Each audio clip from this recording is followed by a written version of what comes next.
अस्सलाम वालेकुम। आज मैं इस बारे में बात करूँगी कि हमारे पास जितने भी मरीज़ आते हैं वो किन चीज़ों को इग्नोर करते हैं तो जिसकी वजह से उनको दोबारा एडमिट होना पड़ जाता है। हमारे पास जितने भी नफ़सियाती अमराज़ के साथ पेशेंट्स आते हैं उनको अपनी मैनेजमेंट के लिए कुछ पॉइंट्स मैं बताने चाह रही हूँ जिनका ख़ास ख़्याल रखना बहुत ज़रूरी है। अगर वो इन पे अमल नहीं करेंगे तो वो दोबारा एडमिट होते रहेंगे और वो रिकवरी की तरफ नहीं जा पाएँगे। ख़ास करके अगर पेशेंट अपनी दवाई के ऊपर ध्यान नहीं देता, अपनी मेडिसिन को स्किप करना शुरू कर देता है और या तो बिल्कुल ही छोड़ना शुरू कर देता है, तो इट्स अर्ली साइन कि उसकी वे दोबारा से सिम्टम्स रीअपेयर होना शुरू हो जाएंगे, वो दोबारा से बीमारी का शिकार हो जाएगा।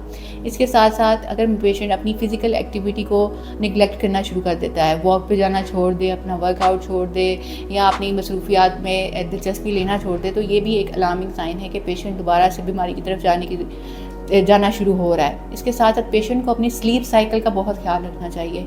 आपको कम से कम 8 घंटे की स्लीप ज़रूर चाहिए। अगर आप चाहते हैं आपकी बॉडी हेल्दी रहे, आप जिस्मानी और ज़हनी तौर पर तंदुरुस्त रहें, तो प्रॉपर स्लीप लें।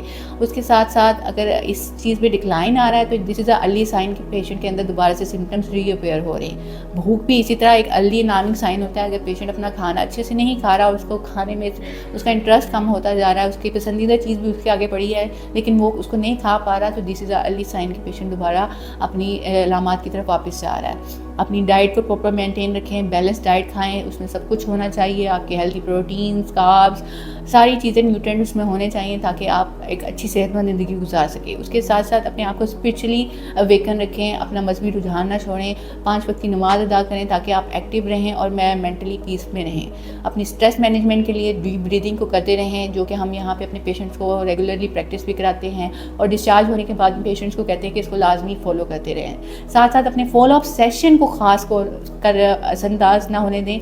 आपका फॉलो अप सेशन आपके लिए उतना ही ज़रूरी है जितनी आपकी मेडिसन, आपकी फूड डाइट आपके लिए इंपॉर्टेंट है। अगर आप फॉलो अप सेशन को मिस कर देते हैं तो आपका साइकोलॉजिस्ट आपको अच्छे से जांच नहीं पाता कि आपकी अलामात बढ़ रही हैं, घट रही हैं और आपकी मेडिसिन में इंक्रीज़ या डिक्रीज़ करने की ज़रूरत है या नहीं, और आप वही दवाई खाते रहते हैं और दोबारा से रिलैप्स कर जाते हैं।